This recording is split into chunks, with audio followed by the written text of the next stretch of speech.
I'm going to show you how to do a beautiful wedding hairstyle for naturally curly hair.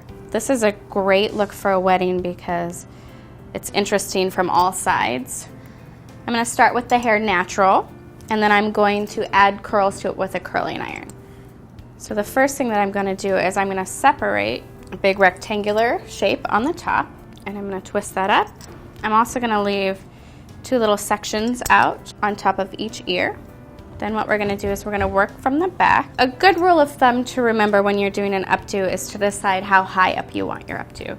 So we're going to do a low chignon, but we want to make sure that we're doing it in the right place. So if you had a backless dress, a really beautiful place to do it would be really, really low on the back of your neck. If you had any kind of a strap at all, I would go a little bit higher than that, just kind of midway. Just decide where you want to see it.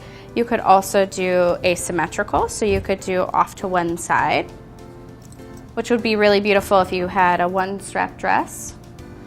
But we're gonna do kind of low today. So I'm just smoothing the hair back. We're actually gonna put it into a ponytail. And this would be a great style for even kind of a medium length hair. If you had shoulder length hair, you could easily do the same look, and it would actually give you the illusion that you had much more hair. So I'm going to take that ponytail, make sure it's secure, and then I'm just going to curl and refine some of these curls. And I would stick to a curl that was just a little bit bigger than your own, because this is a nice textured look. We want to keep it textured. Another nice thing is we're starting with curly hair. So when we add a curl on, that's already how the hair wants to be, so you'll get a longer lasting look this way, as opposed to if we would have straightened the hair out first and then put the curls back in. So I'm just quickly curling a couple of pieces, refining them. I've decided to curl it inside the ponytail because it saves you a little bit of time, instead of curling all of this hair that I knew was going to be swept back anyway. So after you've curled the ponytail, just roughly curled it, we're going to take it and we're actually going to back tease the curl. So I'm going to take a single curl, I'm going to twist it a little bit at the end, and then I'm just going to twist up.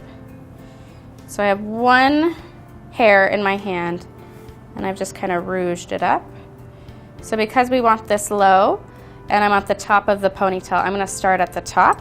So I always take the tip and I tuck it in and pin it. And this will allow you to build any kind of shape that you want.